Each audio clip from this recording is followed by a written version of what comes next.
Hi, Mrs. Tarna Girdhar from Girdhar Educational Classes. I'm here in front of you once again with a poem from the book Flamingo for class 12, and the name of the poem is An Elementary School Classroom in a Slum by Stephen Spender. Now, I would like to tell you that Stephen has spent so much time in India. He found social inequalities in India, not only in India, throughout the world, wherever he traveled. But it was in the worst conditions in the slums of India. What is elementary? Elementary school. The school which gives elementary education, basic education. He found here that children have been facing so much adverse conditions. They are not given proper education. They start education in these elementary schools and then they leave them. So we are going to start. Far from gusty waves, the children's faces, like rootless weeds, the hair torn round their pale, the tall girl with her weighed down head, the paper-seeming boy with rat's eyes. Here he says, these children who live in slum are far away from gusty. Gusty means strong. Here he is calling them strong. Actually, he is comparing the condition of these children strong because they are not able to get out of their poverty. Here he says, these children's faces are pale. They look like rootless weeds. What are rootless weeds? Why are these children called rootless?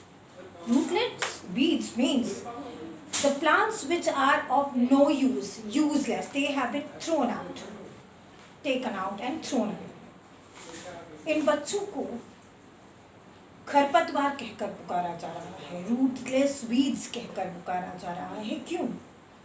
क्योंकि इन बच्चों को समाज में एक फालतू व्यर्थ वस्तु माना जाता है.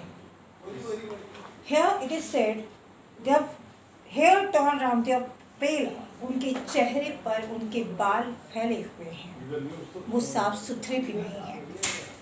The tall girl with weighed down head, the paper-seeming boy with rat's eyes. वहाँ एक बड़ी सी लड़की है जिसने अपना सिर नीचे झुकाया हुआ है.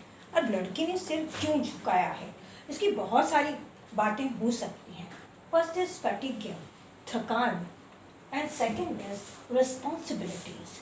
शायद जिम्मेदारियों के बोझ से ये लड़की सही समय पर पढ़ने नहीं आ सकी है और बड़ी होने के कारण उन बच्चों में शर्मिंदगी महसूस करती है और सिर नीचे करके बैठी है. वहाँ एक और लड़का है जिसे पेपर सीमिंग कहा गया है. You must have seen paper. आप सबने पेपर देखा है कितना पतला सा होता है. तो ये लड़का भी उतना ही कमज़ोर और पतला है. उसकी आँखें रैट लाइक कही गई हैं, चूहे की तरह. चूहे से उसकी आँखों को कंपेयर क्यों किया गया है? रैट जो है वो अपना खाना देखते समय इधर उधर अपनी आँखें ही घुमाता है, चेहरे को नहीं.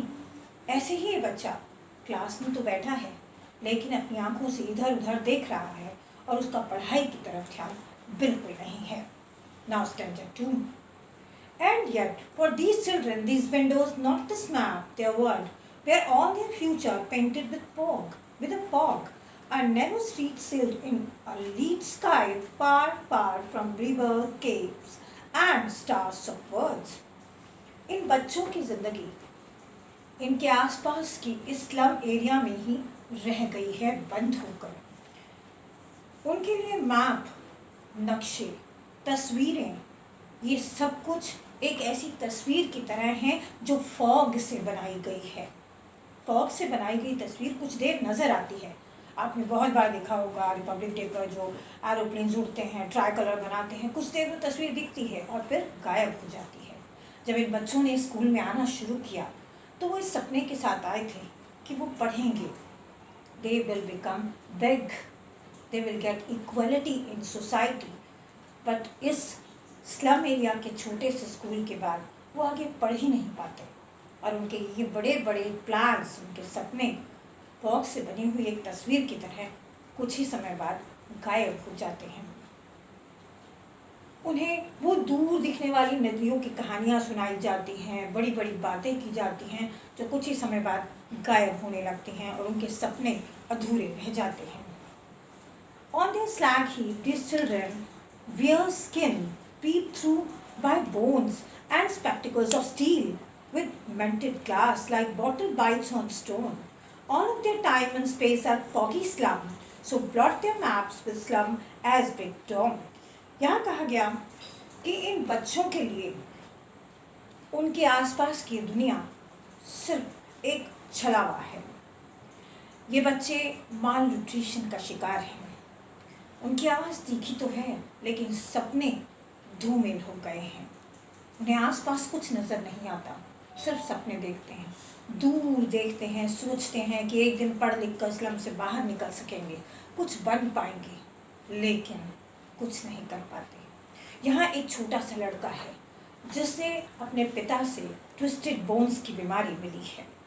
वहीं एक और छोटा सा बच्चा उन सबसे पीछे बैठा है, जो इधर उधर देख रहा है, उसकी तरफ किसी का ध्यान ही नहीं जा रहा है। वो चुपचाप बैठा है। जब इस क्लास को बनाया गया था, एक कमरे के स्कूल को बनाया गया था, तो इसे वाइट कलर से पेंट किया गया था, लेकिन वो सोर क्रीम हो चुका है। यहाँ दीवार पर एक मैप बनाया गया था, जो एक आर्टिस्ट ने फ्री हैंड बनाया था। शेक्सपियर की तस्वीर लगाई गई थी और शहर में बड़ी बड़ी इमारतों की बड़ी सी पेंटिंग वहाँ लगाई गई थी, चिपकाई गई थी। ये मैप उन बच्चों के लिए बिल्कुल यूज़लेस है, क्योंकि उनमें उनकी वो छोटी सी बस्ती दिखाई ही नहीं देती। शेक्सपियर यहाँ उन्हें इडियट लगता है। यहाँ राइटर ने, पोएट ने शेक्सपियर को इडियट कहकर पुकारा, क्योंकि उसका यहाँ कोई महत्व ही नहीं। वो कौन है बच्चे जानते भी नहीं हैं। वो मैप उनके काम का नहीं, शेक्सपियर का होना उनके लिए कोई मतलब नहीं रखता। और ये वाइट कलर की जो क्लास बनाई गई थी, जिस पर वाइट वॉश किया गया था, वो सोर क्रीम हो गई। व्हाट इज़ सोर क्रीम? सोर क्रीम का मतलब है जैसे आप मलाई लें या बटर लें और उसको थोड़े दिन बाहर रख दें तो वो पीला पड़ जाता है और उससे स्मेल आने लगती है। कुछ ऐसी ही कंडीशंस इस क्लास की हैं। अब यहाँ राइटर इन बच्चों के लिए कुछ करना चाहता है। पोएट कुछ कहता है, Unless governors, inspectors, visitors, this map becomes their window, and these windows that shut upon their lives like catacombs, break till they break the town. अब यहाँ वो कहता है कि इन बच्चों को चांस मिलना चाहिए। अगर वो पढ़ लिख जाते हैं तो वो इनइक्वालिटी की इस दुनिया से बाहर निकल सकेंगे। उनकी लाइफ का स्टैंडर्ड सुधर जाएगा। पढ़ लिख कर वो इक्वालिटी के लिए फाइट कर सकेंगे। इसके लिए वो लीडर्स को, टीचर्स को, इन्वेजिलेटर्स को, इंस्पेक्टर्स को बुलाता है, रिच लोगों से बुलाकर ये कहना चाहता है कि आगे बढ़ो और इन बच्चों की मदद करो। शायद तब वो इस छोटी सी स्लम से निकलकर एक अच्छी ज़िंदगी जी सकेंगे और समाज में उनके साथ जो भेदभाव होता है वो उससे दूर निकल सकेंगे, ताकि ये गरीबी उनके जीवन का अभिशाप ना बन जाए। वो स्लम में रहते हुए यहीं रहकर मर ना जाएं, अपना जीवन यहीं व्यर्थ ना कर दें। He invites all those who can afford to teach them. He calls them to come and help those children. Thank you very much.